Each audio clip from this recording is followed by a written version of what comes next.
B, C, D, E, F, G, H, yeah, H, E, L, L.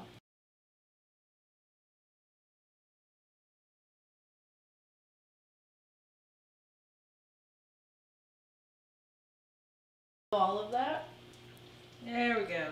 If I saw it, I'd probably be able to do it. Yep. Yay! All right, cool. Awesome. Wait, you gonna do the intro? The mic decided to pick up. work. We're here. We're Hello, here. welcome. Welcome, ladies and gentlemen, to the current. It is a beautiful thing. It is I, and I am accompanied by they. And this has been directed and produced by she. All the pronouns. And we are the aquarium. And we're getting ready to dive into the ocean of anarchy that is the entertainment industry. Welcome to the current. Yeah, it gets pretty wild in here. So today in the waters we have Rust updates. We have for the cultural appropriation. We have BANGSTAGRAM. Or BANGSTAGRAM. We have K-pop standouts. Okay. K-pop standouts. Gotcha. All right, so we're going to start today with Rust updates. Before we get into it, thank you guys for coming through. We appreciate y'all. Don't forget to follow us, on the usual places, Patreon, Instagram. We have a Discord, you know what I'm saying? We're on Twitch, you know what it is. YouTube, of course. So let's do it. Let's make it happen. Love you guys. Let's do it. Rust updates. Fel Reed, the father of Rust, armorer Hannah Gutierrez Reed, so the father of the armorer, spoke out about how he didn't like his daughter performing 2 jobs as armorer and prop assistant on the set of the indie western film Rust. She shouldn't have said. She shouldn't have. Okay, keep going. No. I'm gonna say it afterwards. No, well, I would like to expound on that by saying I'm glad the father came out and said up front, like, I don't like the fact that she had 2 jobs. Like, yo. Yep. Yeah, I'm saying off gate. Well, we'll probably get into detail, but I'm glad that's there. He said that she complained about performing the 2 duties. In an exclusive interview Alec Baldwin did a couple weeks ago, he was asked if he thought she was good for the job, where his response was, basically, she was hired for the job, so why would I not believe she was qualified for the job? He also said that she never complained to him about having two jobs on the set, so he never knew it was a problem. I hate to say it, from a black and white perspective, it's fair for him to say that, but because you're a celebrity and you're the producer, coming to you with a complaint like that, I'm not saying she shouldn't feel like she should, but I can understand not feeling like it's your place to like really be complaining on set about what they're doing. But knowing that you're doing 2 jobs, did he even know? Ask a question? Yeah. That's where I was going. Yeah. Did he know that she He knew that she had 2 jobs. Okay, was he a part of the hiring process? Nope. No. Okay, so she had gotten the job before he knew about it, because his job wasn't a part of that. Yep. Right. Okay, cool. Just wanted to know where he was a part of this. Right. Because, yes, it's not really his job to even know, to be honest. I mean, he could say something, but that's all he can do. He can't make decisions on that. He can only give his input. Then again, I think he's giving no more responsive. Continue on. During the failed shooting of the DP Helena Hutchins, Alex said that Hannah was not on set in the church where it happened because of the small space. Hannah's attorney says that Hannah was outside tending to the props as prop assistant instead of handling the weapon for the scene rehearsal as the armorer. Which is why the assistant director Dave Halls, who said the gun was cold, is the one who handed the gun or the weapon to Alec. Got it. So, to make it clear, Keep going. to make it clear, because she's working 2 jobs, one who needs to be here and one who needs to be there, and they both need to be there when they need to be there. You know what I'm saying? She was in a position of having to choose one. The other one happened to be basically confirmed by someone who didn't do the job properly. For sure. I just feel like that should have been. She should have chose the other thing, but I don't know what the prop assistant, like what she was doing for that. So, but as far as handling a gun, I feel like safety reasons that should have been your choice. Like, I'm sorry, but you're making me choose. I'm gonna choose the one with the gun because somebody's life can be at stake. We need to make sure of this. And it just says in this very vague explanation that Hannah's attorney says that Hannah was outside tending to the props as a prop assistant instead of handling to the weapon for the scene as a rehearsal, or for the scene rehearsal as an armorer. So we're not really sure and clear on that, but that's the great point. Yeah. And that's why, again, the assistant director made the decision he made because he was the one there. Okay, continuing. Fell is convinced that if Hannah were to have been inside, she would have checked the gun and found live ammunition, saying that one time they should have had her on set, she would have rechecked the gun, and if there was a live round placed there, she would have found it. She knows what to do. She does the job as good as I do. He too believes that there is enough motive for this happening for sabotage to be a possibility. Oh, yay! Sorry, we've been saying it from day one, so I'm like, I'm happy that somebody else is like, This don't look. This this don't feel right. fishy. This is too It's a little weird. fishy. In ABC's 2020 episode, special effects coordinator Thomas Gandy detailed the moment that Helena Hutchins was hit with the live round from the gun. Oof. Standing about 15 feet away, he says Helena was telling Alex she wanted to see the thumb working the hammer back to the shot. She herself was about 2 feet from the muzzle of the gun when it was fired. Sergei Svetnoy, the gaffer, who was also the first to file a lawsuit against the production, helped Hutchins after the gun went off. He recalled Hutchins saying something had happened with her stomach, that she couldn't feel her legs. Oh my god. There are still crew members that seemingly disagreed over the report There are still crew members that seemingly disagreed over the reported unsafe conditions on set. Investigators have described some complacency in how weapons were handled on the Rust set. As of yesterday, a judge granted a request by the Occupational Health and Safety Bureau of the State Environment Department to issue a subpoena to Dave Halls, the assistant director, who handed Alec Baldwin a prop gun, saying he must make himself available for an interview with state workplace safety regulators. Safety officials tried twice since November 2nd to interview Halls for the investigation, but he declined both times through his attorney and said he wouldn't agree to an interview until a criminal investigation into the shooting is complete. What you got to hide, baby? Interesting. The interview with Halls is needed because he had responsibilities for set safety, knew who was present during the shooting, and had handled the gun. Okay. Well, what I was saying is like, no, she should not have had 2 jobs, but she should not have taken 2 jobs. Yeah. So I'm like, Dad, I hear you, but at the same time, she shouldn't have took that job. No. She's grown enough to speak up. Be like, no, I'm here for to be the armorer, and if I can't be the armorer, then no. And you didn't feel like you could do the job anyway without your father. You said that I don't know. So if you don't feel like that you can do the job, you should not do it. Like what if you were a pilot? You can't be like, oh, I don't know if I can do the job. Hell, fuck no, you're not driving this fucking plane. A lot of people, you can't just make mistakes and then in certain shouldn't be in certain types of jobs. You know, we ain't gonna talk about the police, but you know, it's like you can't just like make mistakes like that, especially dealing with guns. And I'm like, you're supposed to be the one that's checking these guns. You're supposed to be showing these guns and doing the protocol for these guns. But yet, since you had 2 jobs, you was like, well, I was over here.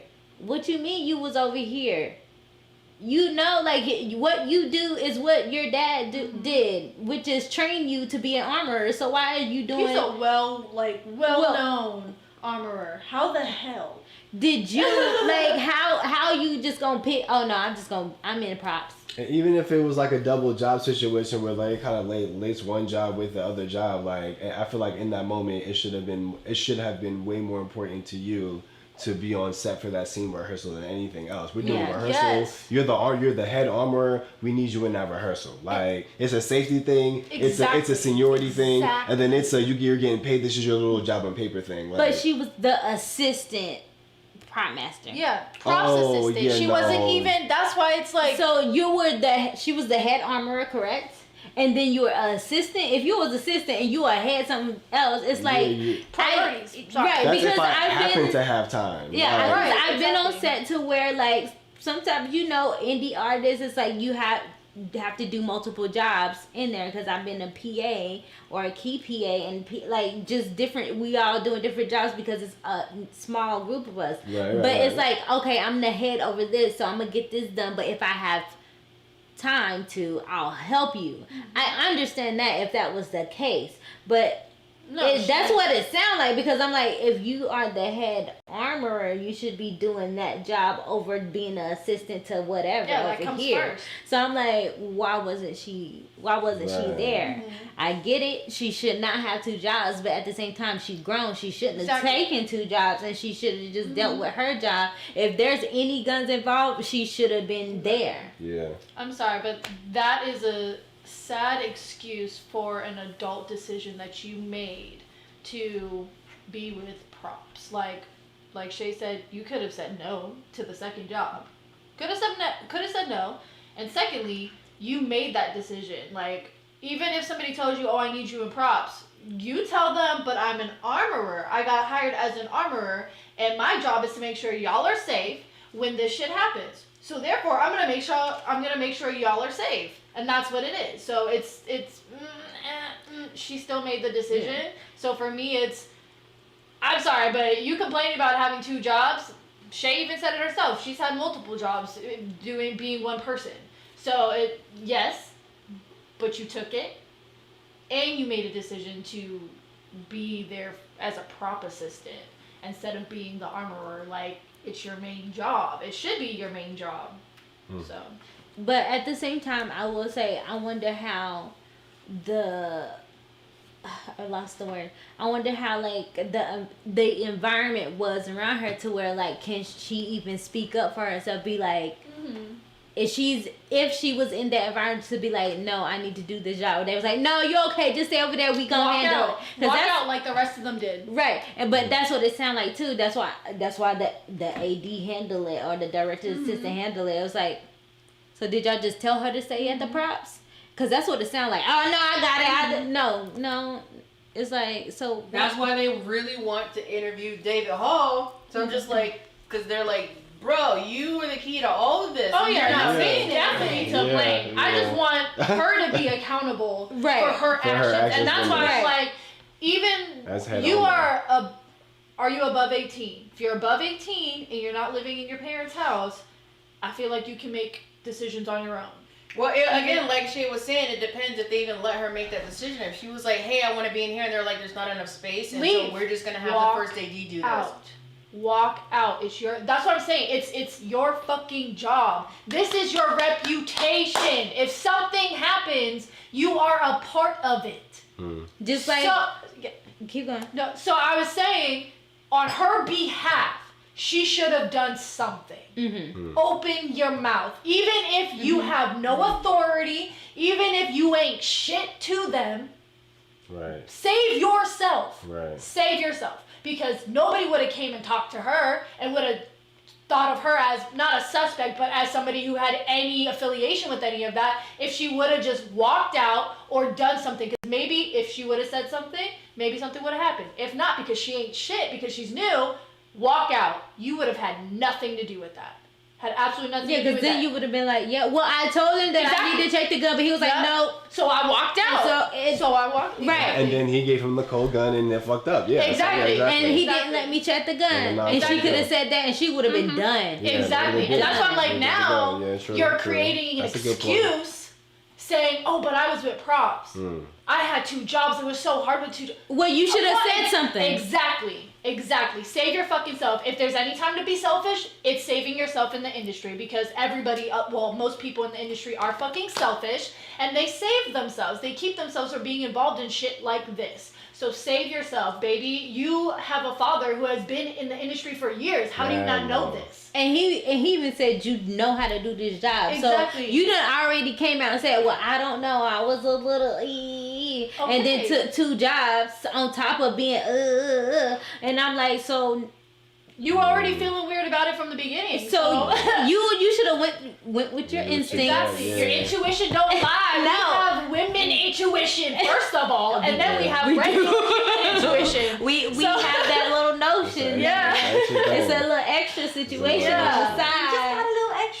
But it's like, even with Alec Baldwin, when he was on that one set, when the armor was like, don't do that, because then I have to go back and check it after you every time you check it. Mm-hmm. Or we're gonna be here all day if everybody keep checking it. So who was it like? And even with the protocol, it's like, is anybody on set want to check it? Right. And then somebody can check it. Mm-hmm. Then none of that happened. None of that. They said that there weren't the safety meetings like that. I remember it being like there were no safety meetings, and then there was a few safety meetings. Because Alec Baldwin had his safety meetings. Yeah, so that's why I'm like, I know that there was some. Right, it was like when the actors came on set, they got their basic intro to the things, but there weren't safety meetings between like the misfires and stuff like that, like the things that had happened. Yeah, there weren't, okay, let's just reiterate what the rules are and blah, blah, blah. It's a lot of... It takes a couple minutes to have a safety meeting. It's like in production, everybody can't do projections, but in production, you have to like repeat stuff over and over again. Yes. Even though you don't want to, but you have to. And I know some people's like, I heard you the first time, but like, no, it's like, not everybody did. We have to like reiterate all the time. Like, do we really have to do this? Yes. Huddle up, pile up, so we can explain everything. And so if somebody just now coming in, they can hear it. Yes, I said it 3 times, but you're here for the 3 times. Now it's in your head, and now this person, they heard it twice, and this person heard it once. Actually, it can actually trickle down to whoever else come in. I'll tell everybody. Exactly. So that's how it kind of works on set. So it's like, I mean, it sounded like there was no communication. Yeah, because that's how it is.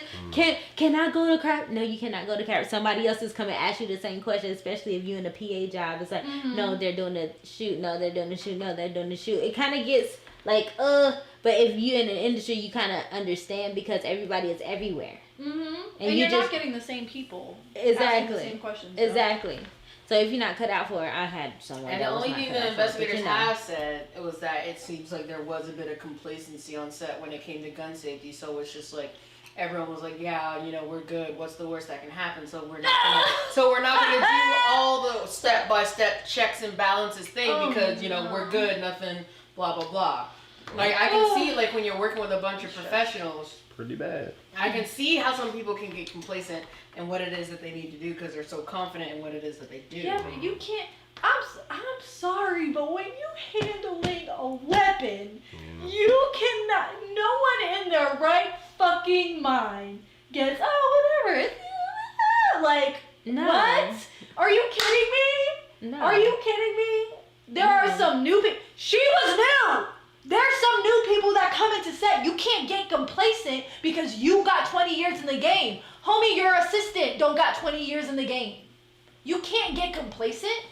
The person who's handling the props, who's handling the weapons, don't got 20 years in the game. She could have been complacent just because of who her dad was. No, I understand that, but I'm saying... But I'm like, other people that's around her. People should not be complacent. It's new actors all the time. There's new production assistants. New stunt all people. The time. It may be that person's first time doing a stunt. You can't get complacent because they could do something wrong because it was a natural reaction instead of something that they know that they should be doing. Right. Natural reaction comes into gear and it hits somebody or knocks somebody out or stabs somebody. Like you can't. You can't. Y'all. That is just like completely egotistical. To get that complacent. You are not a god. You can still bleed. I don't understand. Well, that's that on that. Well. I was like, I hear you, Dad, but your daughter shouldn't have took those roles. You were right. You were absolutely right. All right, we're going to the next one. This is the next one. For the culture role appropriation. Oh, here we go. Min Heejin is a former creative director of SM that is now the HYBE CBO, Chief Branding Officer, and creative director, CEO of HYBE, newest subunit, ADOR. What's that? ADOR. Sorry, ADOR, where she will be ADOR, where she will be debuting HYBE's first girl group. A fan sent DMs to Min Hee-jin's Instagram to ask if they could send her information on cultural appropriation so the upcoming girl group doesn't mess up and offend anybody in the future. It's usually been the girl groups, right? Thank you. Whoever this is, you hire them, okay? We'll hire you. Okay. Alright. The message says, "Hi, Miss Min Hee-jin." I'm gonna have to do this. Hold on. Let me pull it up. Here we go. Boom. "Hi, Miss Min Hee-jin. I wanted to ask if it's alright if I were to send you educational pieces that will help educate you on cultural appropriation. I'm really excited for the upcoming work with your girl group, and so many people around the world are too. I don't want an accident to happen involving cultural appropriation to happen." Wait. Yeah, no, they did. They did it that way. "And offend or upset anyone. So many K-pop groups have done a cultural appropriation and have a bad reputation with international fans. I don't want that to happen with your upcoming group or future artists under ADOR." Alright. Don't do that. Did it load? Is it up? No, it's not. Oh man. Technical difficulties. It's back. Alright. Minhee thanked the fan and asked them to send some. The fan sent Minhee information about cultural appropriation of different cultures and why it's wrong. This includes using common Korean words that still may offend international fans and using Southeast Asian culture and religious figures as themes for music videos. Minhee Jin responded that she'll study what was sent and make sure to be careful. Though some saw it as a preventative measure, others were criticizing the gall of the rando fan to suggest such a thing to a professional, writing comments such as "worrying about an issue before it even becomes an issue and telling someone who's experienced in their field how to do their job. Some of you really do have a lot of time on your hands." And I wondered who this person was to send recommendations to someone as a professional as Min Hee-jin. She's just responded politely, to which many respond under the likes of, "If brand officers were so professional, they wouldn't be as many cases of cultural appropriation in K-pop." I would correct that. Not like. I would go to more specific or more appropriate. If brand officers were educated, there wouldn't be as many cases of cultural appropriation in K-pop. I wouldn't say professional, because if they don't know, they don't know. But that's also them either being misinformed, not educated, or not properly doing research. So, yeah. Can I agree in saying, but in saying that if being a brand officer is your profession, then doing the research and the education would be part of your profession? I do get that, but what I'm thinking that, or at least I guess what I'm getting from the "we're so professional," like in the way they hold themselves. Gotcha, I feel you saying. Yeah, so that's the only reason why I say that. That's why I said a more accurate word I feel like would be like educated, or if they were informed, or if they did the research, because I guess giving a verb to the word instead of just professional, because professional could be many things. So as far as specifying, just because I do agree with like the research and everything, and that's why I say that instead of maybe like professional, because if maybe like, because to them they might not okay, correct me if I'm wrong. Have you said before that they don't really know about the racism issues that we have here? Like, that's not something in their culture. Yeah, learning about like Black history, which is American history, is not a priority to them, because it's got nothing to do with them. So I feel like I can't really. It's so hard to speak right now because there have been instances. So I'm wondering if they know like what the actual like, or where to draw the lines, or like when does it become, oh, this is cultural appropriation? So if they don't know, like, it may be hard for them to do the proper research, Right. because they don't know where to start or where to go, Right. or like, you know. So that's why I was like, maybe not completely professional, because if they don't know that something's wrong, and they don't know where to find the right, you know, that's why I'm like, no, yes, tell them. Yes, whoever did this, thank you. Yes, because it's amazing. They are your audience. Yes. Right. These are the people that are paying, like, making your clients rich. So, their opinions matter. How they feel matters, especially if they're bringing facts and actual history to it. Right. Like, this is not okay, and this is why there have been issues in the past. So for whoever said, I don't know who she thinks she is to tell a professor. She's a caring fan who wants your future groups to do well and to last and not get canceled. Exactly. Also, I think this brings up, and I'm piggybacking of what Bella's saying. I think this brings up some really good points about the future of music fandom.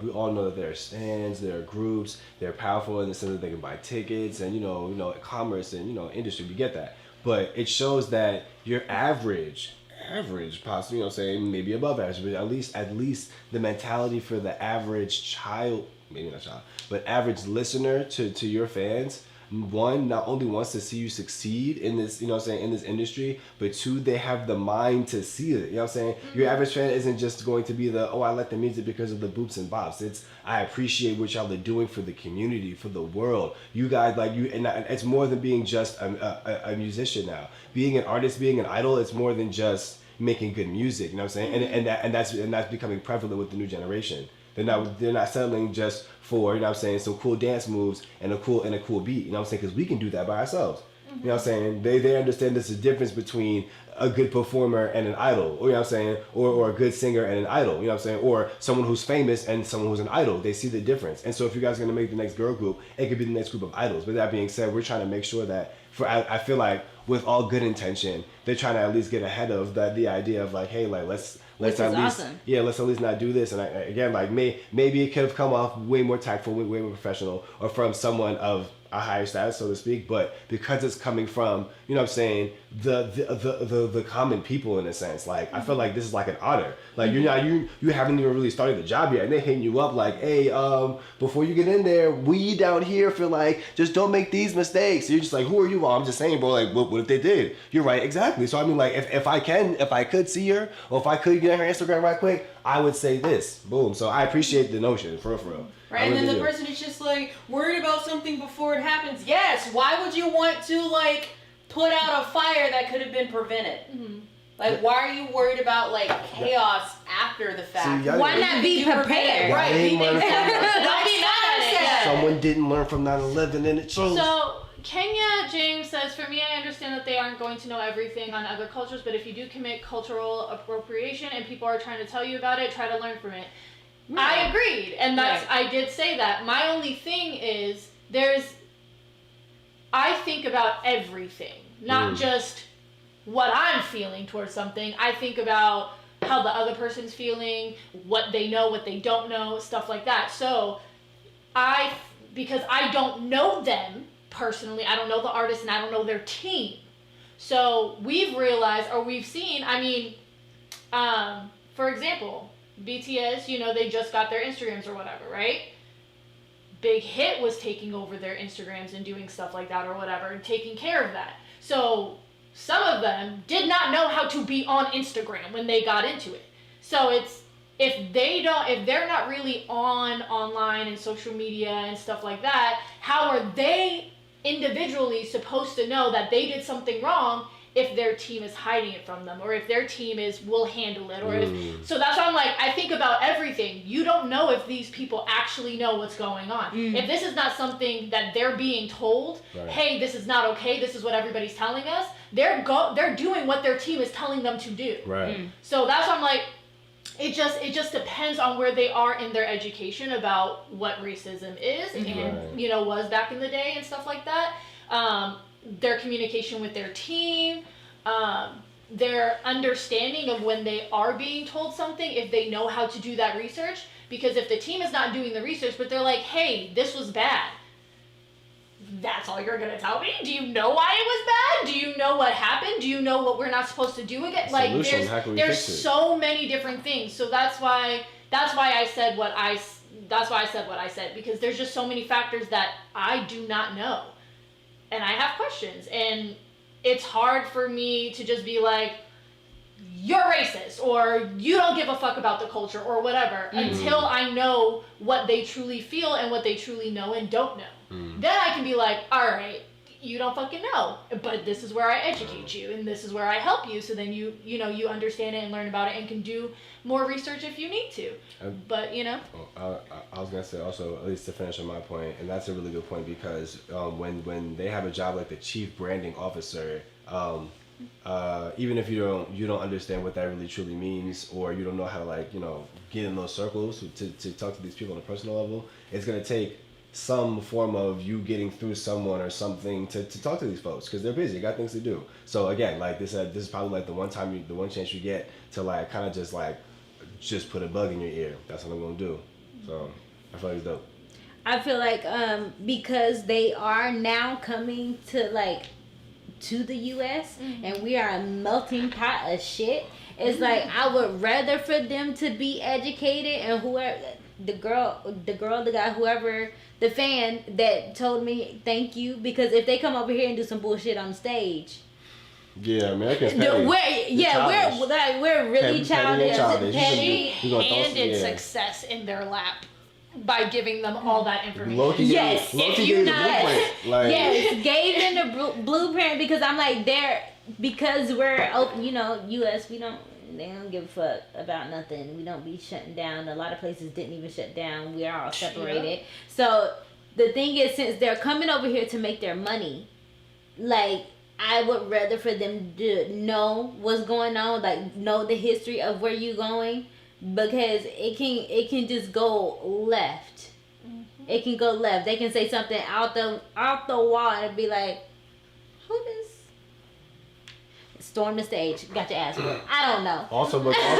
That also means what's it called? Your stylists. That also means your stage and your set design. That also even means your dance moves. You know what I'm saying? When you get in there and do certain things, at the end of the day, it's important to crip walking when they were crip walking. So it's important if you're gonna be here doing shows in the States to know that you know what I'm saying, you can't that doesn't mean when you find stuff that you have to indoctrinate and incorporate everything into your style onto the stage. No, it just means that understand that these are moves that you probably shouldn't do, or these are things that come from this area, and that's why when you do it in the West or you do it in the East, or you do it in these areas, that has the effect. You need to know these things. Like G-Dragon can't walk around the U.S. talking about I'm GD. No, can't do that. Get shot. Sorry, dead. Peace out. Bye. I forgot what I was gonna say, but I was gonna say, you said it around the time where he was talking about learning the you need a stylist, you need a. Oh yeah. Okay. Thank you. So I love that we do that. So in talking about that, in talking about coming to the U.S., we have indoctrinated of a diversity leader. The school I worked at, they have diversity leaders and people that talk about the diversity and stuff. So they should have academic diversity leaders in their companies now, because they're branching out of the Korean culture. You're branching out into different cultures. And so since we are the melting pot of society and we're new as fuck over here and we have everything over here, you need a diversity person, and they need to be not Korean and not white. Nice. And to put a plus on that, they need to be from the U.S. where they know cultures and can dive in and research cultures, and they probably know someone that's from that culture, because it's a fucking melting pot over here. And that's what Cherry BXMB was saying. I really hope in the future that during their idol training periods they bring in people to educate on these things. Right. So absolutely, absolutely that that would be a great like person to put on your team to oversee anything the stylist does, anything the choreographer does, anything the set design does, just to be like, hey, one, explain why why this was the idea, and like also like talk about, this is not why it's okay. Let me just let you know. Not saying that your idea is bad. It's just it's not culturally appropriate for this. PR. And, Is that like PR? The PR? Is that not necessarily? Or but that's a part of branding. But that's just like when a female professor had wrote to RM and said that a lot of his previous rap things were very sexist. He from that point on, whenever he wrote a rap, he sent it to a woman of like, I think it was like a professor of women's studies, to have them read over his lyrics to see if it was sexist and stuff. Because back then he was all bitch. because that's what he learned. Yeah. Right. We saw Expensive Girl. We know he is head. But yes. Yeah. Fuck, you just said about the women's study. The professor had told him his stuff being sexist. Yes. Okay, I just had it. Don't lose it. Fine. And he sends his lyrics out to have him read over. Was it when I said, because I saw your hand go up when I was saying that this means that they have to oversee the stylist, the choreographer, the set design, and then a few things. One thing was, you should have a code of compliance and a diversity leader in every set from now on, like you really should. With the diversity leader, here it goes. With the diversity leader, I would say please don't get the diversity person and the political person or idea intertwined or mixed up, because it's not the same. I don't want people to feel like, saying this is offensive to these people. Like, with all due respect, if it's a political thing, that's a political thing. If it's a cultural thing, that makes sense. You know what I'm saying? Because again, a culture it's been built up. It's something that's not just sacred and important to people because we're people, but because we took the time to like live this, breathe this, create this for others, not just for us. You know what I'm saying? So I don't want people to get politics and culture mixed up. Just so you have a way to say something, just so you have a way to like, oh well, I don't like that you did that because it looks like you're doing this and that says this and that's like, no, it's not the same. You know what I'm saying? Yeah. And I like that you said that, because there was actually a comment under the post where somebody was just like, imagine not being able to wear a certain type of pants because it was made for a certain race. Like, no, that's taking it too far. That's not what they're saying cultural appropriation is. Right, yes, yeah. To go, to add to what you were just saying, there's, I believe, I don't know if there actually is, but from what I've been able to hear as far as conversations go, I believe there's a difference, or a political person is not going to know the difference between mocking and appreciating. Like, if there was an appreciation, they're like, somebody who knows about cultural appropriation, who is there for like a diversity leader, they're going to know the difference. They're going to know when it's, something that is, for them versus something that is meant to be appreciated and not mocked and stuff like that. So I feel like if you bring somebody political, they're just going to be like, whiny, It's okay. We can get over that hump. Exactly. Right, versus somebody who knows about cultural appropriation, and because there are going to be things that, the culture shares with everybody else. And there's a way to appreciate that without mocking it. There's a way to appreciate those things. But somebody who's political is just going to be like, who cares? Or just like, no, that's not okay. And it's like, you can appreciate it. There's a way to appreciate it. Let me just show you how. Let me show you the best way to do that. So, So Mackenzie Hendricks says that they have trouble knowing the difference between cultural appropriation and appreciating without shout out. So I would say the big thing in that would be one, education. And I would say, I know that's a very vague thing, but it starts with if there are themes or things that you're into that you may honestly not know. I don't know where it comes from. I don't know why it is. Like, until you actually understand something, the origins of something, why it is or where it's come from and why it's here today, I think you owe it to yourself, if nothing else, to look into it. And then in doing so, then it's like, I get it. So for a big example, like gangs, or the gang life, throwing up gang signs, stacking, you know what I'm saying? Just having the gang like stacking is when you throw up gang signs, like selling gang signs. Multiple gang signs. Yeah, that whole thing. That's stacking. That's Exactly. stacking. Yeah. Like it's they're actually going up. Yeah, they're throwing up yes. like signs, like their set, Like the their street, multiple, like what's going on. Like it's really like when it's, I it's saw thing, a like, battle on my school bus, that shit is fucking the art form. But Yeah. yes, they throw up gang signs, and they one of the guys that told me, he was like, yeah, so this is my set, this is my hood, this is where I stay. Yes. And then, or they be like, they'll make up a whole situation. Yeah, I told him, fuck you, bitch, I ain't coming back, gunk on my street, da da da da da, everything. right. It's a whole nother It's a language. whole, it's basically a So language. let me ask you this: with the whole stacking thing, in terms of the video we saw by MCND Ice Age when they were throwing up MCND in their things, and you were like, Yes. watch That's your tone. Yes. That was hilarious. But so in terms of that, is that cult? They probably don't know. I'm not saying whether they do or not, because I don't know. Right, but right. I'm just taking a shot in the dark, saying that they Right. probably don't know about stacking in the Right. U.S. with American Right. gangs. Right. Would that be considered appropriation because So, they were throwing up their own if it's name, not or their- was it an artistic way to show their name? Because, go ahead. I was You gonna wanna take it? say in the video, because it's assuming that they don't know. In the video, I think it's passable, but like if you come to perform this on stage, because it's stage performance, choreography is made a Especially week in before. LA, You know what I'm saying? where You got your gangs started. Yeah, you know what I'm saying? You're supposed to know what's happening in the town in which you're performing. I don't think, unless that's your regular thing, like that's what y'all usually do, MC, and you know what I'm saying? Mm-hmm. Unless that's what y'all usually do, like I would say don't do it. It would be cultural appropriation because at the end of the day, when you're in this town and we're in these streets, Somebody's gonna take it this that way. literally Right, could yeah. literally mean something. Something else. Yeah. You know what I'm saying? And someone can literally just be like, oh, what? Oh, he could, you know what I'm saying? Because like there are performers who are actual bloods. There are performers who are actually again. There are people who are do things in the regular world you don't know, but you walk up and throw something up, and he'll pull up on you like, yo, I got that sack for you, bro. You know what I'm saying? No one else here is gonna know to throw that shit up, but you just walk up. All right, he must be the dude.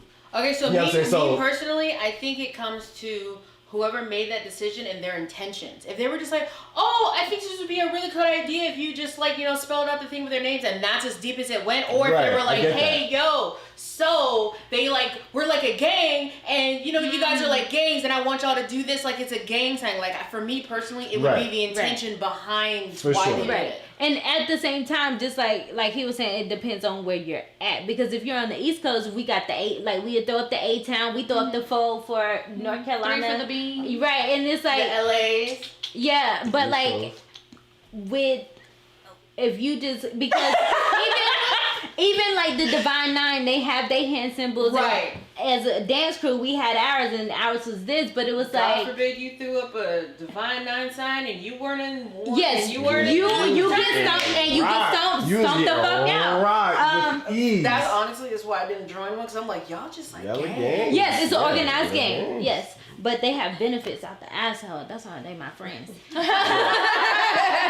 Gangs. I was like, Allstate. I need. But anyway, sorry. But yeah, it just depends on where you are because East Coast, we do it as an art form. We have it to where like, yes, A-Town. I'm from the Faux, or like Entropy Dance Crew. What's up? And I was like, they could probably get away with it on the East Coast, where it did not, like they could probably get away with it in certain towns. Mm-hmm.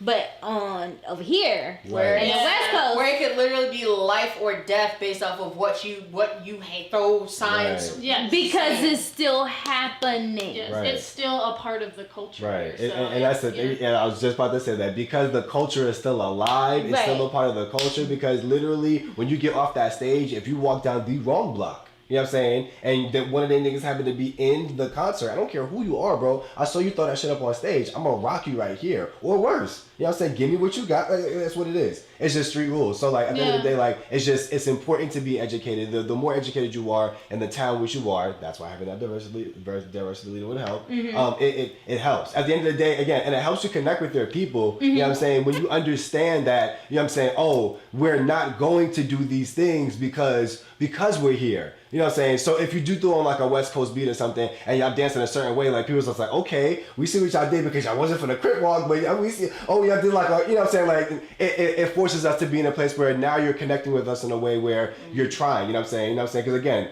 imagine MCMD, BTS, 17, whoever, coming to the West Coast and then like bling, bling, bling, bling, bling, some West Coast shit played. You know what I'm saying? You're gonna be like, oh shit. And they just did some shit, you know what I'm saying? And it wasn't like a crip walk. You would be like, I appreciate the fact that y'all didn't crip walk, cause y'all in Crips and y'all in the West. That was something that you guys kind of brought up when I said that J-Hope had said his favorite dance move was the sea walk. They call it a sea walk. Right. It's a crip walk. No, and I get it, because again, at one point in hip hop, and like it was a popular dance to do, and everybody learned it, and everyone was doing. You know what I'm saying? But it's like again. Even the people who did it in that point understood that there's a risk, like because you live in which the he area. might not even know Right. that there's the risk. He just might know it because it was a very trendy dance. He's a dancer. Yeah, and he appreciates all of the dance things. So if he doesn't know, right. And then on top of that, they should, since they're coming out here, that can be their door, like the open door to be like, hey, I want to learn this, and they could go to Tommy the Clown. They can go to Memphis, Tennessee, to what's her name? For Memphis Jukin. Lydia Yates. They can go to her and be like, yo, I saw this, I thought it was really cool, can you teach me? And so I can have, so I can get and then like if they want to have that West Coast beat, they can call up what's my girl name, should be Storm. They can call up Storm and then be like, yo, we're playing this, do you want to be on stage with us? Like it can you can just start building opportunities and building doors, like, because that's what they do anyway. It's like now it's like they can go deeper into it because they did come out here, and that's why they're really good at what they do, because they did immerse themselves into the dance culture. Right. But you can take it a step further by immersing yourself into how dance got started and the hoods it got started in, and the people who like created it and formed it and where it came from and what every move means and everything that goes with it. You can take it a step further and do that.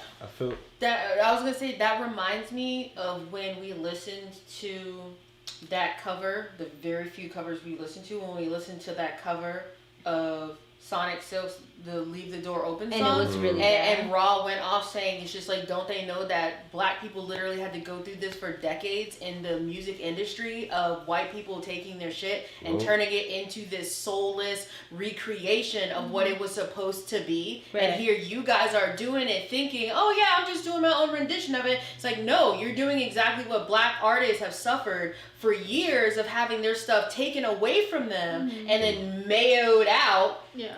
And washed down, and you guys are doing this thinking that it's okay, but it's gonna rub a whole group of people the wrong way without even knowing. And also making it like, not even just like making it soulless, but also making it a whole performance too. Like, right, they had a whole situation. That's why I'm like, it's one thing to have like a little YouTube cover when you're at home and you're just like, I'm just gonna cover this, blah, blah, blah. But when you do a whole setup and a whole performance, you have to understand what shoes you're trying to fill in and what you're trying to appropriate or, make sound better. So it's it's one of those things where it's like, that's why we don't really like want to watch the covers, because it's like they didn't take the time to understand the song, take the time to know where it comes from, take the time to know the artist who did it. Like there's just so much more than just performing a song. When if you're performing, you better perform that damn thing. Like I just had them listen to a song today where I believe this girl's version is much better than the original artist. Oh yeah, for sure. So yeah, it was good. That's a way to do it. It's paying homage, paying homage, but also like showing your little sauce, like showing who you are as an artist and who you want to be or be portrayed as, or how you want to stand out. There's a way to do it, but if you're just not going to appreciate it at all, then just don't perform it. Don't do that. Set it up in your bedroom. Do that. Did you want to say something? I think it would be dope to be able to go to see now that now that the K-pop people are making their way into the U.S. airways, it would be dope to see them in San Francisco or San Diego or L.A. and y'all are bringing out the local dance crews, you know what I'm saying? And not just, you know what I'm saying, to have them on stage, but like, because again, you're doing choreography or parts of your show are inspired by these things. So when you can do those things, I think it would be super dope. And of course, it's kind of like you're getting the local experience, you know what I'm saying, BTS and, you know what I'm saying, or whoever in your town. It's that's one thing, but I think again, it's in the sense of influence and in the sense of connection. After being on these stages with these people, you almost gain the credibility to be able to use these moves and do these things and represent these cultures in certain ways. This is what it takes. This is how you do it. You connect with people, you learn from them and grow with them. And then when you take pieces of what you learn from them, we don't see that, oh, he stole my thing. It's like, no, man, he was with me in the trenches. And I taught him that one move, and so now he's using that one move. You know what I'm saying? So do that. I would say do that. Go to ATL. Go to New York and do like you say you like the Harlem Shake. Go watch them do it. Get them on stage with you. Put some choreo in there, whatever. And so when you go to the next town, you can throw that in there. I learned at the last show. I learned how to do this front back flip Harlem Shake situation. Boom. Now you're using it in the next shows, and we all appreciate it now because you appreciate us by using what we've shown you in the next shows. Like Lay did in Lit when he had the Crumpers. Right. Mm-hmm. You know what I'm saying? So yeah, again, like that's the difference. To answer someone's question way above in the chat, I think that's the difference between appreciation and appropriation. At the end of the day, it's the education, it's the intention behind it. Mm-hmm. You know what I'm saying? And then and you don't have to go through the trenches per se, but going through the process to really understand what it is you're doing, saying, representing when you put this energy out. You know what I'm saying? When it's not yours to put out, you have to understand there's a mantle that comes with it. If you're not ready for that mantle, don't put it out. It's that simple. I know you want to crump and get all hype, but if you're not ready for what that means to be able to be a part of the crump culture, at least in a sense, don't be out here with don't claim crump, or don't claim popping, or don't claim to be a singer if you're not ready to. You know what I'm saying? When we start talking about high octave and low octave, if you don't really know what it is, don't claim to sing. I know how to sing, but don't claim to be a singer. Mm-hmm. Yeah. You know, you see what I'm saying? That's why I don't claim to be a dancer. I can that kind of situation. I can dance if I needed to, but I don't claim to be a dancer. I can mimic your body movements for 30 seconds. But I think honestly, there's a future. I think there is a future in K-pop, learning and growing with people outside of their own culture. Because I mean, like, they've been doing it. They have good intentions. Yeah, they've been doing it well. What we know. Yeah, as far as we know, they do. As far as we know, because the kids who start out this way, you know, whether they're kids or like young adults or whatever, they seem to really be passionate about music and about making their fans happy. Like it seems from what we've seen to be like a really big thing for them. So this is a way that your team and you as an artist can make sure that you do, you know, you can't make everybody happy, but this is a way that you can show respect when it should be shown, you know, and to, you know, make your careers last, because don't do that. Yeah. For sure. Right. What's the next? All right, one? next up. That was a good one. Yeah. Good talk. BANGSTAGRAM. Bang. Bang. We just waiting for this to load. BANGSTAGRAM. Okay. That's good. On December 6th, BTS members surprised fans by opening their individual Instagram accounts for the first time in almost 8 years since their debut. Big Hit Music explained, the members open up their own Instagram accounts to further express their individuality and also have various ways in which they communicate with their fans. Limited comments. It's like, we can talk to you. You can't talk to us on here. Right. But on Weavers, you can, you know, but it's not like. Yeah, I just found that sentence funny. I'm like, they limited their comments, so they can't. But V dominated the app as he started his account by breaking Angelina Jolie's record of becoming the fastest person to reach 1 million followers on Instagram. Easy. That is insane. And Billie Eilish's record of the fastest celebrity to reach 1 million likes in just 4 minutes. Minutes. Holy fucking shit. To her 60. Damn. Oh, 6. Oh, okay. 6 minutes. I was Jesus, sheesh. 2 minutes. Yo, that's crazy. Crazy. That's insane. He also created a record of the fastest to reach 10 million followers in under 12 hours. Of course he Holy did. fucking shit. That's insane. As entertaining as it has been watching. Oh shit. There you go. Okay, watching. I got so distracted by the big amount of words after. Right. Watching this septet. Is that what that really is called? Septet. Septet. Mm-hmm. Wow, Yeah. did not know that. I've Like a only known quartet. sextet. I only knew Sextet. sextet. That's it. Then an octet. Octet? Nope, I did don't not remember know. what 9 is. And then a decitet. Nanette. I don't It's know. off of I'm Latin. just, It might be yeah. Netha. That sounds about right.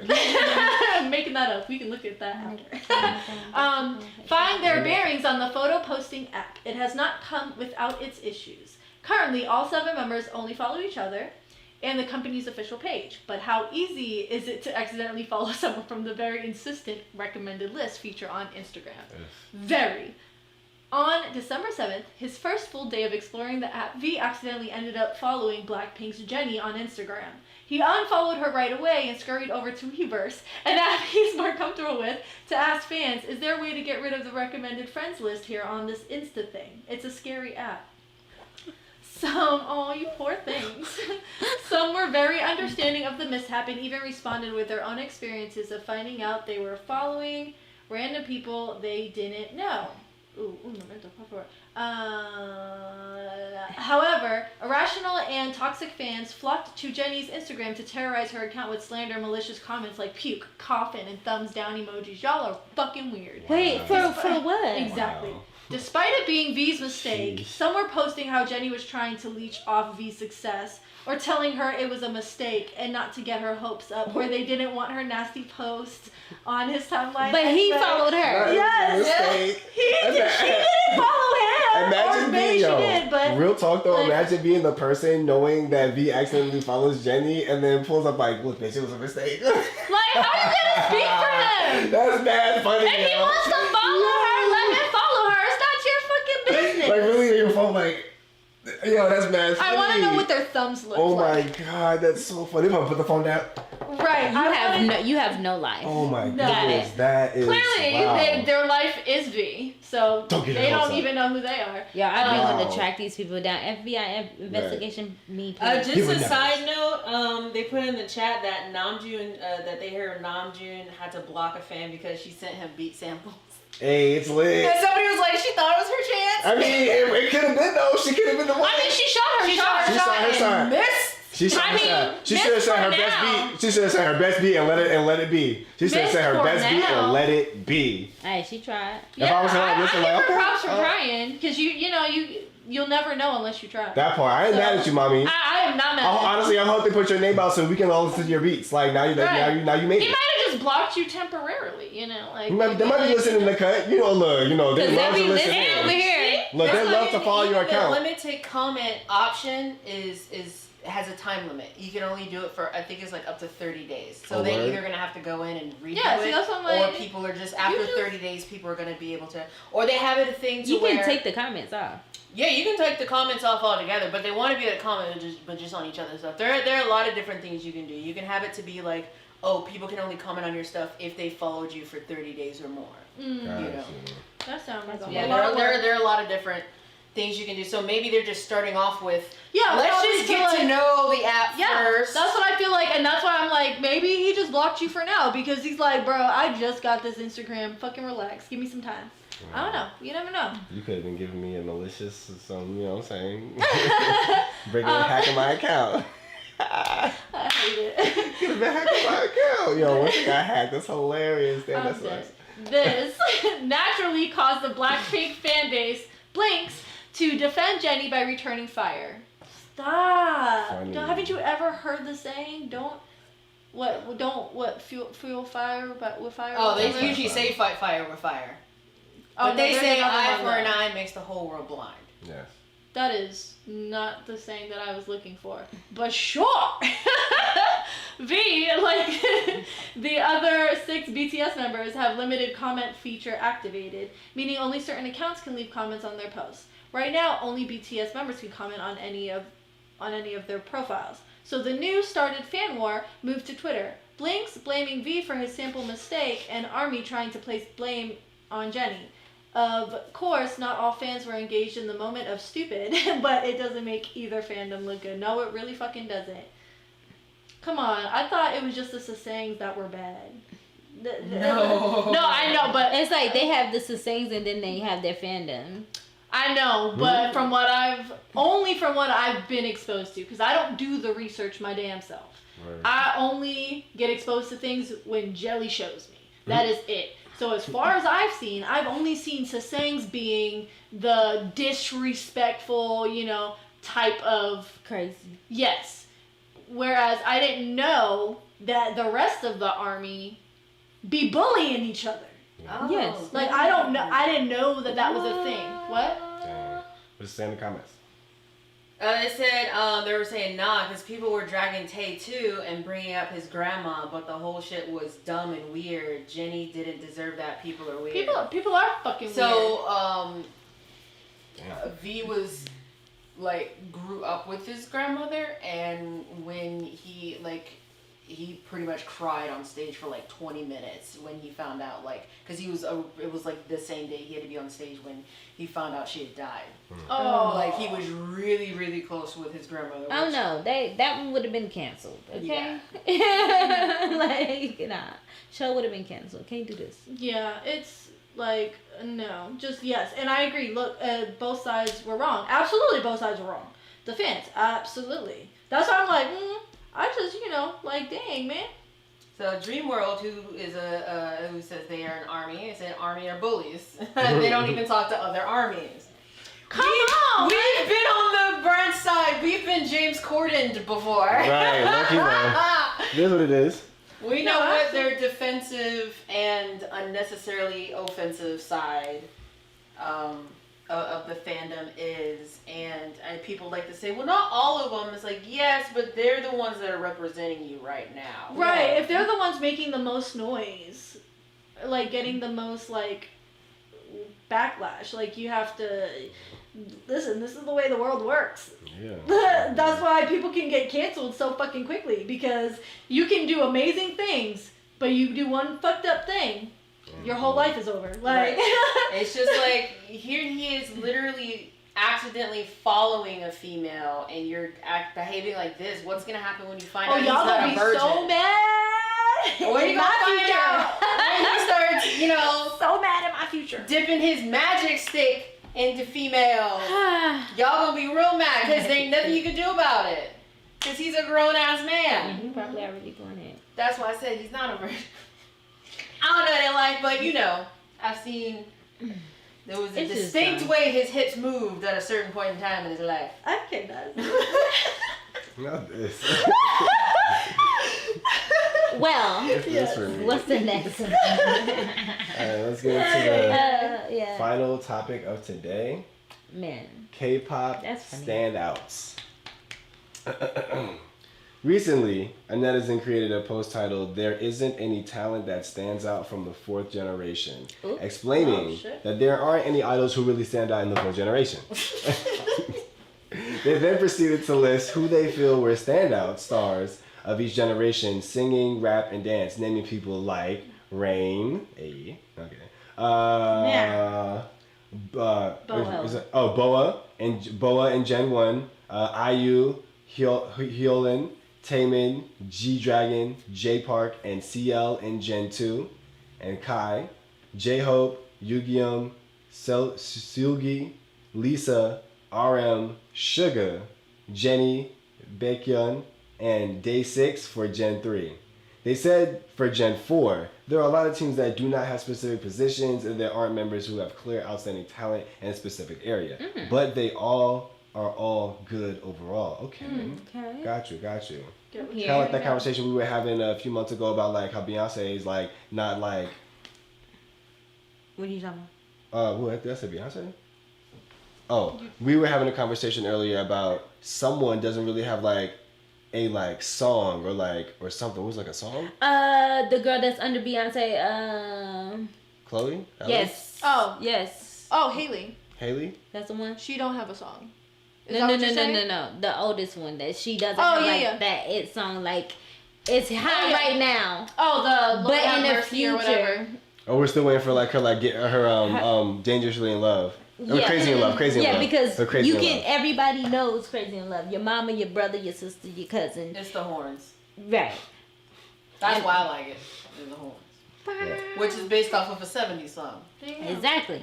So it's like, yes, she's hot right now. Everything that's over here too. Everything's hot right now, but is it gonna last? Is it gonna keep playing for generations? Like we have, like Kendi. Everybody know that. I wasn't born when that was Everybody out. knows the Electric Slide. Everybody know Boogie Woogie Woogie.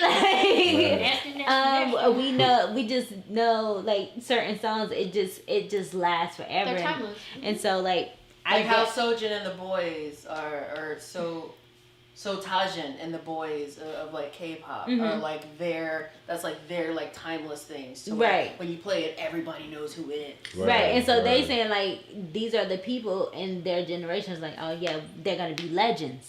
They basically are the legends in the game. They was like now fourth generation just like I see y'all but Right. Nobody's standing up. Like what mark are you making? Right. Because y'all are all nice. Y'all all nice. And then I I totally understand because everybody is trying to play.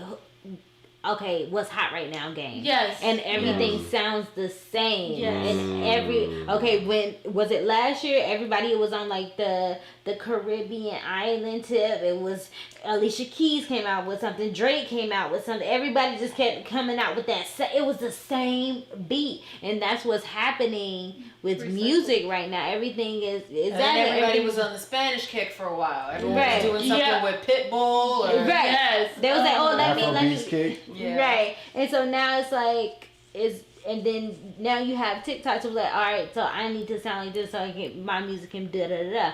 So no, I totally understand what they're saying because that's what it's like here. It's like who is standing out that don't sound like LMA, Kaylani. They all sound the same. Jasmine Sullivan don't. She over here. Like right. you get like she's over here. Yeah, she's, you know who Jasmine Sullivan. Right. She's, and so she's it's like, still making her way up to being. Right, but she's not in this generation though. No, she's been not. out. She's so that's been like out, yeah. That's new... why I have a question.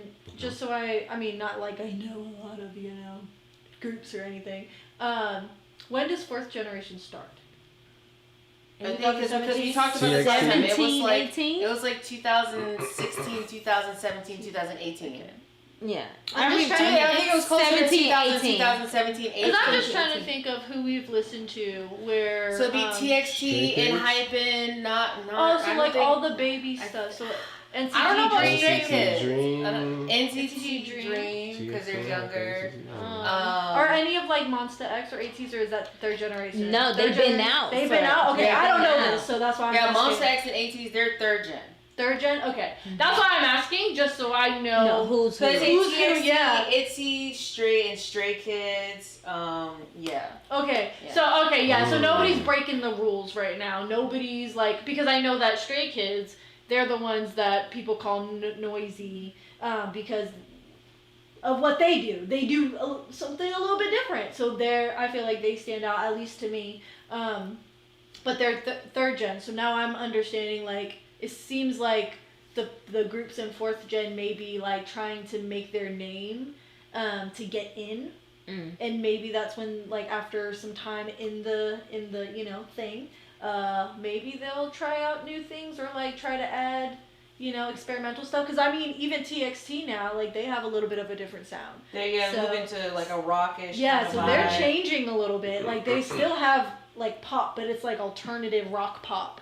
Right. So that's a little bit different, but maybe when they find their legitimate sound, maybe they'll be the ones that stand out, Right. So what they're saying is within those groups, there's not like one of them that stand out. Oh, one of them. Yeah, one of them. Yeah. Like, because they named some people and most of them were in groups. Okay. Or even though they said multiple within the group, they was like they're good overall as a group, but there's no idol that's like Yeah. Five. Like, I want RM. Yeah, so See, those based off different of names, talent, yeah. they did have it listed as these were who stand out in singing, these who stand out in dance, these who stand Okay. out. So under rap, it was RM, Suga, and a couple others. Under dance, it was J-Hope and Yoongyung. Okay, so off of Yeah. like the talents and stuff, yeah, because I can think of one person, but that's because they look different and I like their look.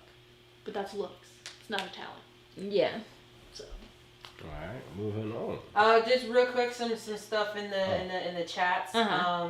They were saying at the Mama Awards, which is the Mnet Asian Music Awards, they said that all the performances were 4th Gen this year, and it was really boring. And they said the 4th Gen groups this year at Mama and the MMAs, and it was so boring. They can all dance and sing, but they have no stage presence. They were like, I saw fan cams from the AAAs, and it just looks of boredom.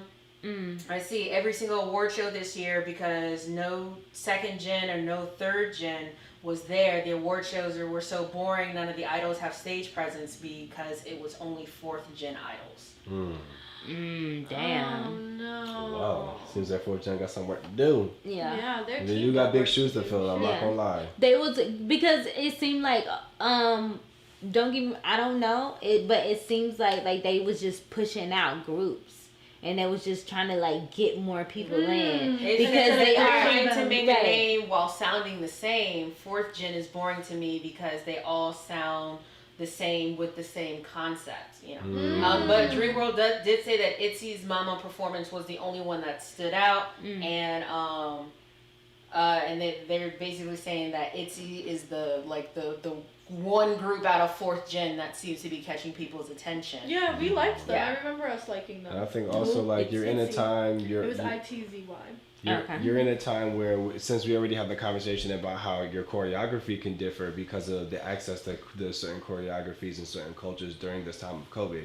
You're in the pandemic time as a brand new group, you know what I'm saying, starting brand new themes, and you're probably going working with people who are trying to get something that works, you know what I'm saying, things that have previously worked. So, you know, it may be safer concepts. It may be things that we know we can pull off rather than the artistic, you know, push or creative progression that we deserve as a human race, as a people, you know, say with 4th Gen. So maybe I'm not going to blame it on COVID, but I in my mind I would like to think that COVID is probably making things maybe a little bit more difficult. But again, that's just something that you got to fight through if you're going to be, again, the new generation with this new energy, with this new creativity. I feel like it almost, in a positive sense, it almost puts them in the position of y'all have to be different.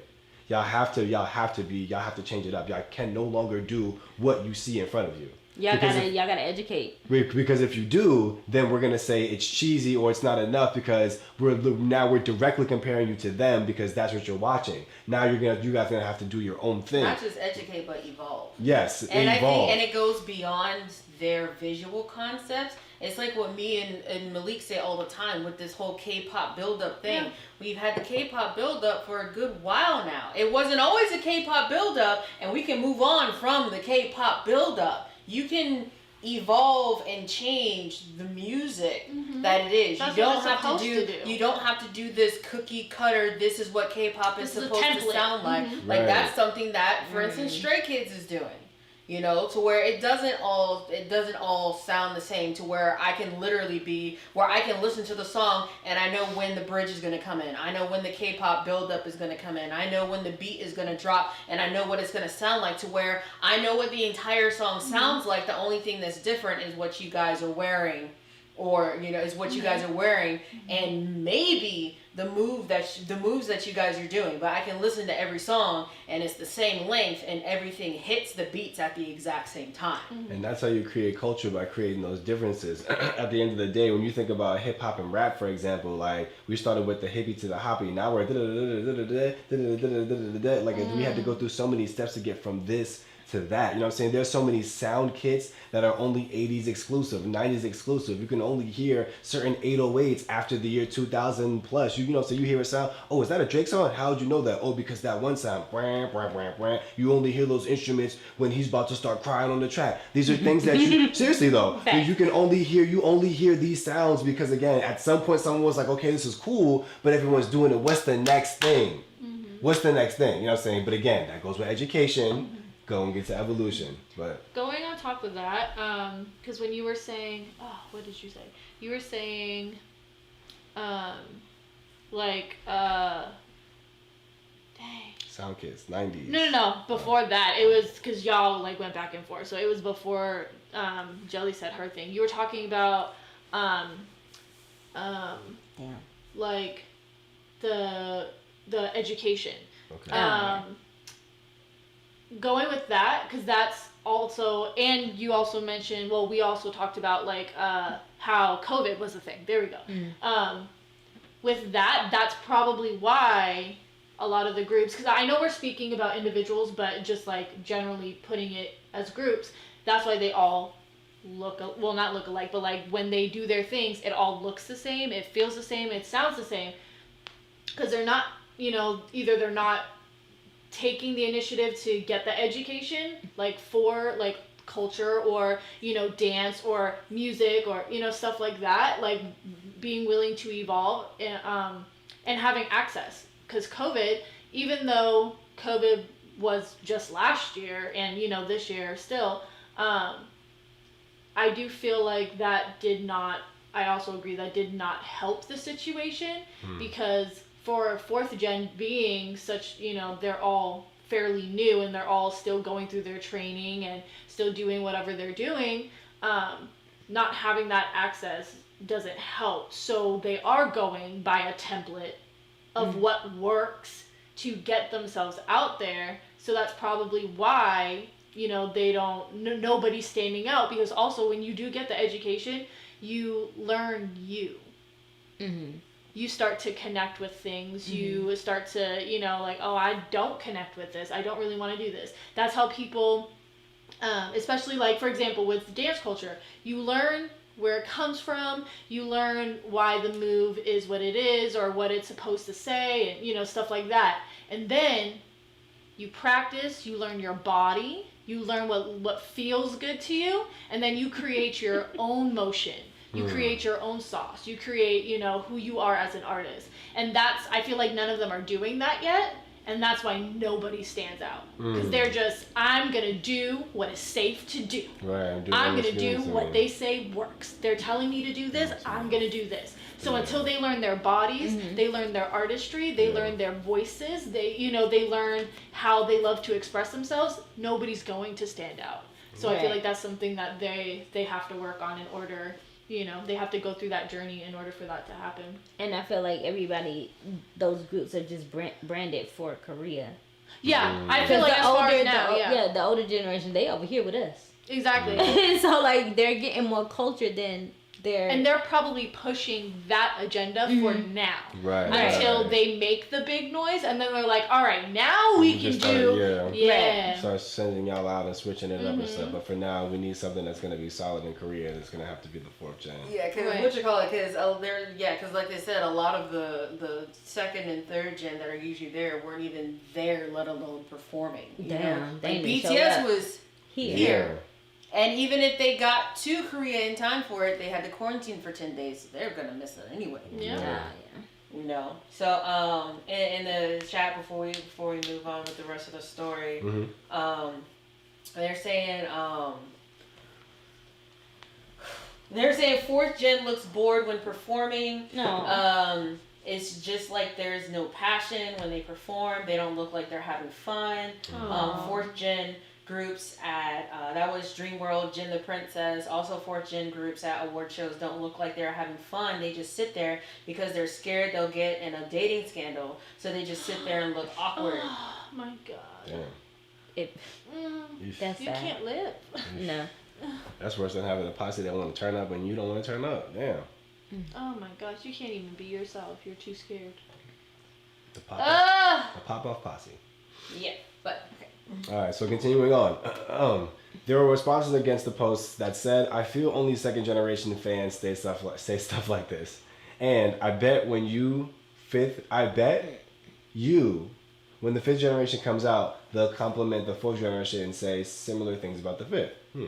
There were some that agreed saying the reason why the fourth generation doesn't have people who stand out is all of them are talented all around. They're all good at everything. And I think the fourth generation idols are talented overall, so there is no one who stands out. And to a fault, I agree, to a fault. And there were some people in the chat who were naming particular artists that may get to a point to where like they stand out more. They were saying like Ryujin from ITZY, Hyungjin from Stray Kids, Sam from ATEEZ, Yeojun from TXT, and Dreamworld was saying those are the ones that like stood out to them.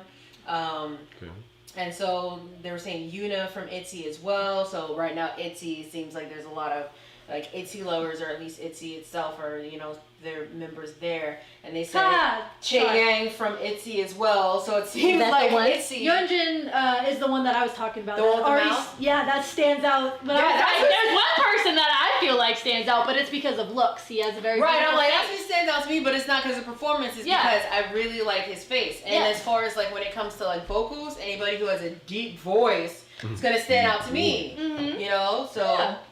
But that's so funny. I was like, let me see if that was the one that. All right, let me finish something quick so we can ask questions.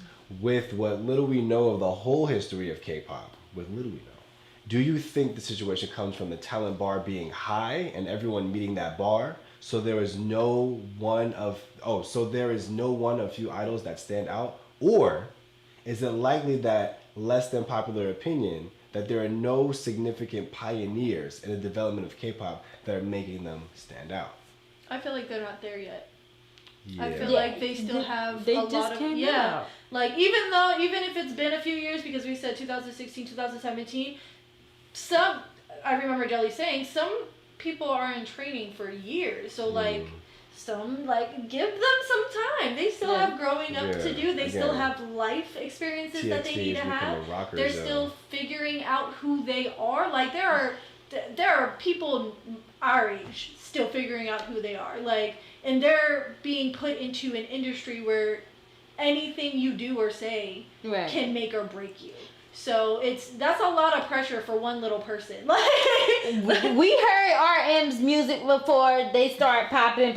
Yeah. Give them some time to build up their situation. Right now they're doing this is the cutter of K-pop. So we're gonna stay within these lines of K-pop, and then they can build up like everybody else did, because when Taemin and them, what's the group? Shining. Lord have mercy, Jesus. That mushroom cut.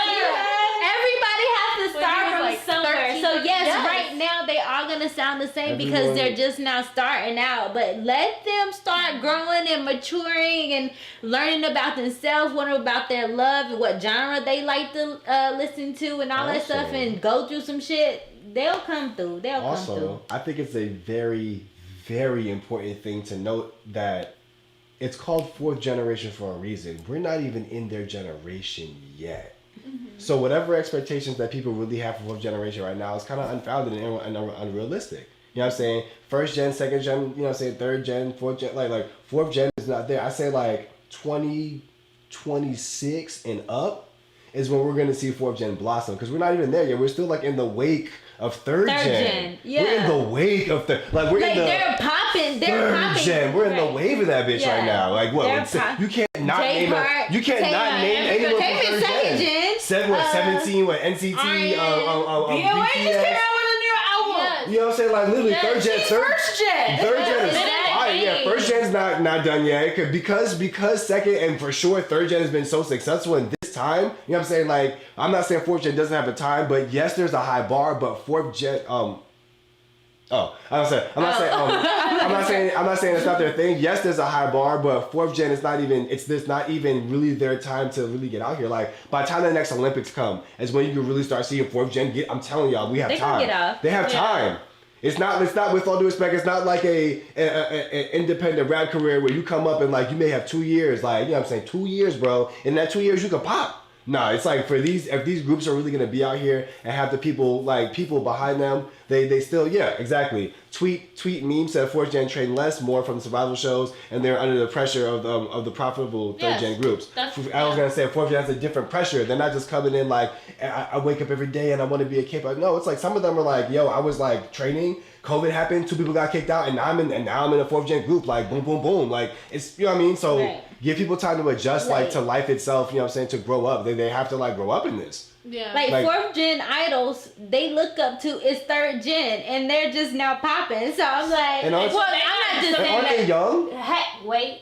They're not just not like they're reaching higher heights than they have been. So they're going international now. Right. So I know so they've been popping. Like okay? 3rd gen are still climbing their way up to even set where the bar is. Right. And people are already criticizing 4th gen for not being where 3rd gen is. And 3rd gen is steady moving up. Yeah, because honestly, how do you sound talking about some, you know what I'm saying, we need to see a, TXT show in LA at SoFi. Like, bro, BTS just did that. Right. You know what I'm saying? Can they reach higher heights to set the bar for them? Can they find themselves first? Right, and I'm just talking about, can the 3rd generation finish first? Yeah. And then, like, usually when they finish first, they can, like, start training, like Rain did with,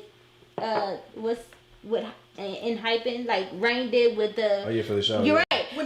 Because he's first gen. And so he reached his higher heights, and now he can teach what he learned to the young ones. So can we at least get the 2nd and 3rd gen up there first before, you know? It took BTS years to get to where they are now. Exactly. So the fact that you're putting that same pressure that's a lot on these young ones. And they're still climbing. Yes. I think they're not over. I think what would be dope and what would be really tight, stamp that, coin that, for us fans to see in the future would be the labels really starting to step up, and instead of like pushing the 4th gen agenda, so to speak, push 2nd and 3rd to make way for the 4th gen. Mm-hmm. So now we have the things like 17 Fest, BTS Ville, BTS Fest, 17 Ville, like you know what I'm saying? We have these festivals or we have these events that are catered to not just like us, but our label, or maybe not even just our label, but our generation. You know what I'm saying? Imagine having a generational situation.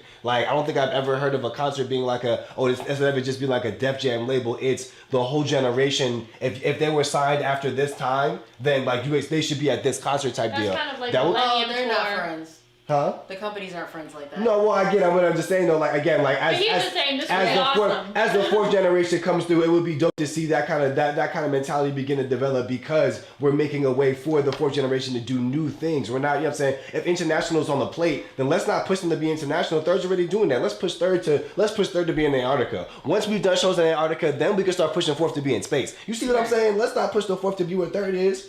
Let 3rd be 3rd. Let 3rd keep doing what they're doing. Let them continue to roll in this direction. Let's roll in this direction. So I think it'd be dope. And companies need to stop trying to make another BTS. That was literally lightning in a bottle. That shit was fire. You were not going to catch that again. At least not from churning out like K-pop groups, like you're in a factory or something. That's not how it's gonna be done. Okay, so I do agree. 4th generation, they're gonna sound the same.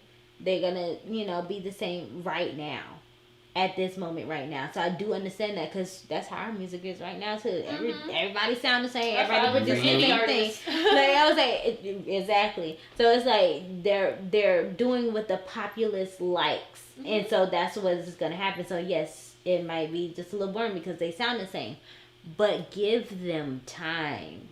They just got out here. They fresh out the womb. Give them time, because they're like smacking a baby in the face saying, "Why aren't you walking?" Right. So I get it. You want to be entertained or whatever, but be proud that the people that's from your country, from where you are, is like building outside of that. Sorry that the mama awards were boring, but your people were over here trying to get this money, and when they get that money, it kind of flows into your community. So right, BTS trying to get a Grammy. What you talking about? What I was like, all of your K-pop roots are over here trying to get their coin. Sugar's in the music underground of LA right now doing God knows what. He's been MIA for over a week. He popped up, said, "Oh, did some stuff with Juice WRLD," and back into the hole, and we haven't heard from him since. We don't know what Sugar's up to, and RM's just touring America, you know. Yeah. Seen all museums and stuff. But we don't know what Sugar's up to. I'm worried. And Very just did a show. Yeah. Yeah, he just did a show in Vermont. And I'm pretty sure Monsta X is going to be out here. Monsta X is on the way out here too, yeah. Right, so it's like, okay. And they're Gen That's 3. fine. That's not like they're just now getting out here. Right. Sometime. I think Very's Gen 4. I think they're Gen 4. Which they're is they're pretty either awesome. late Gen 3 or Gen 4 because it was like the middle of the 2000 teens. 2010. Right, so. Oh yeah, and he said, "Thanks for the 9 prizes at the Asian Music Awards that we weren't at. Bye." And then went back in his hole. Right. So yeah, give them some time. They will produce more things. They will get into more things. But right now, of course, they're with bigger companies. So their companies aren't focusing on them right now like that. To be honest, if you think about it, their companies are focusing on the people that's getting traction internationally so they can get that international money. Mm-hmm. So it'll be alright. Right now, it's gonna be like, oh, okay, here we go again. But at the same time, just know they're working to be better, and then they'll get there. Just give them time. Right. Yeah. Sure.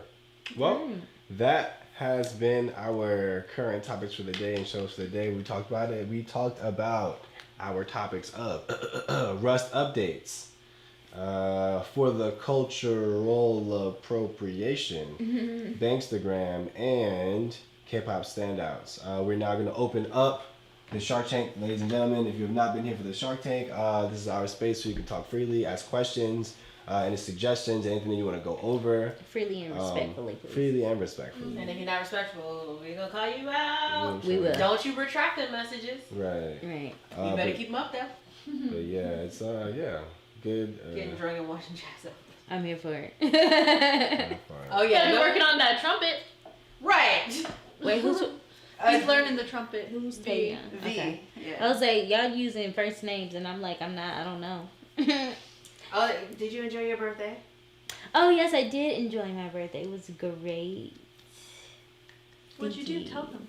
Oh, what did I do? I went to a concert. It was a small concert in LA. It was the first time they did it, and they're showcasing indie artists. Let's go. Yeah. Y'all were there first. Yeah, she was like, the DJ, she was like, this is our first one. We don't do no, she was throwing shots. She was like, we don't do auto-tune on here. Everybody in here can sing. So she was like, we're gonna do, last night was R&B. And so we listened to, give me a second, one name was Reggie Becton. Reggie Becton from, what was he from? Was it PG County, Maryland? I think so. Reggie Becton from the East. Got it. Reggie Becton. One was Gene Noble from Philly. You can tell he used to sing in the church because he did all the runs. His range is from here to here, and it was beautiful. Then we listened to Kenyon Dixon, which is here from LA, and he's Grammy nominated. He was like so stoked. He was like, yo, I'm Grammy nominated. I was like, oh, like he was excited. I think I was like standing beside his mom or something. Just like, that's my baby. I was like, oh, it was cute. He was great too. And we were there to see, I didn't even know these other artists was going, but the main artist was like from smaller indie to bigger indie. So Asian, she is gorgeous and she can sing as well. We knew some of the songs. She did great. She performed. She is ratchet. She was like, hey y'all. I was like, oh my god. I was like, how old are you? Because you giving me these young 25, 26 something. But yeah, it was really cool. And I had fun. They could sing. And it was a live band situation. Some of them had tracks, but they still had like half the band there. It was super cool. And the DJ was playing indie artists while she was DJing. And I was like, who is this? Who is this? Who is this? Yes. I was Shazamming everything. But I had a great time. That's what I did. Thank you. All right, what they saying? They're talking about where all the BTS members are right now, because a few of them are in quarantine right now. Oh. RM's traveling. Suga's missing. Some people. Would you guys possibly do a podcast next year? This has been something that has been been talked about. We actually just talked about it recently too. Like, we just need a podcast. I was like, just turn this into a podcast, basically. Like, I mean, yeah, that's pretty much what this is. Because, like, as far as podcasts, because I don't want to deal with the podcast equipment and the sound and the microphones and everything. We can do this. I mean, eventually, we gotta get that shit anyway, though. So one of our friends, Shaboobs, and somebody that he knows, they literally do this. They do this. They do have a microphone so that, like, the sound is good for that, but they just sit down and they just be talking like that in chairs, like just hanging out in like a living room or something, and they just be talking there. And then they just upload it. Yeah, they upload it on everything. They have it on Apple Podcasts and Spotify right now, I believe. So I would love, and it would be nice to like talk about all the things, because when I tell you, we have really good conversations